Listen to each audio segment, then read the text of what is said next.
Humanity, melancholy. These are some of the elements in this movie you will see, and it will make you very sad to be human.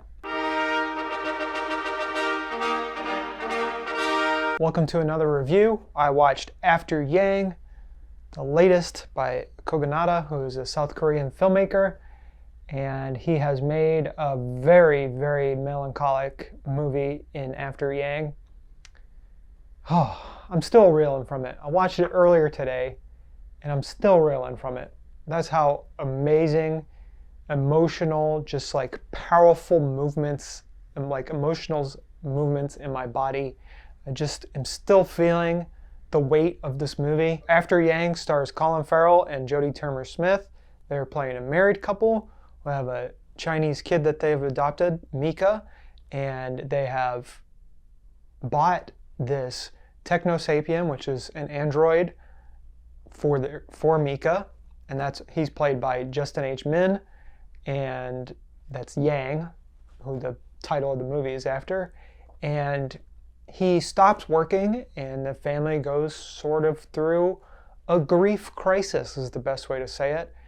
And man, it's just an open-ended plot. Basically, you start off this movie, you're like, wow, this is gonna be something, and then it's not that, and then some more things unravel, and you're like, oh, it's gonna be this, and then it isn't, and then it's emotional, it's about grief, it's about humanity, it's about what it is to live, what it is to have consciousness, what it is to just understand and be somebody in this world and in a family, and as a brother, as a sister, as a husband, as a wife, as a mom, as a dad, as a whoever. It's about all of these things, but it's so quiet, it's so subtle, it's very melancholic. I've said that several times already, but it truly is. It is just a great meditation on what it is to feel grief, what it is to feel sadness,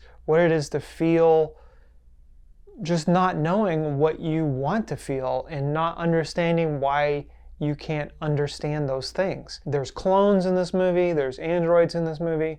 It doesn't really dwell on those things, it just presents them as the facts of life, because this is in the near future and they reference things from our time now, but overall it's just a very beautiful film. Made me feel some type of way. You know what? I'll admit it. Uncontrollably in the middle or almost through the full movie, I just started tearing up because I was feeling the weight of these emotions. And this is something I think about a lot, is like, what is my purpose? Why do I feel sad sometimes and can't explain it?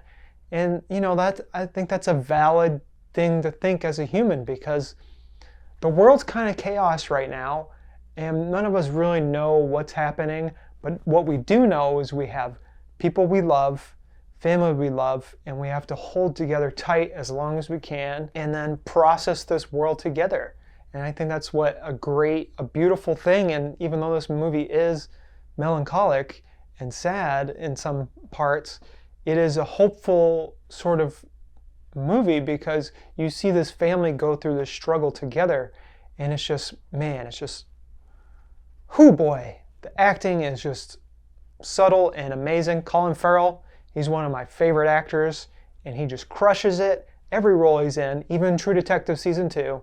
He's just perfect, and he's great in this role. Jodie Turner-Smith is amazing here.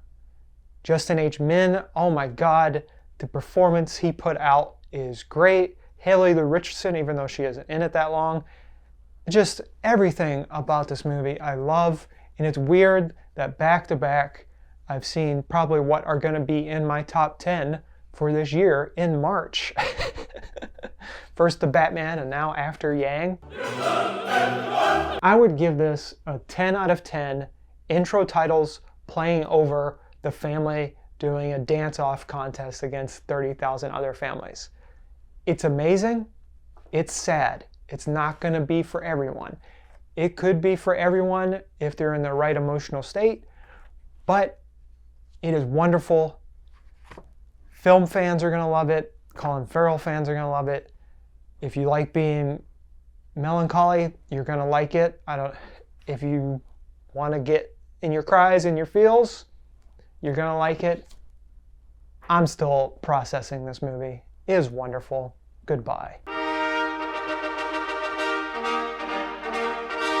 Un esercito di prodi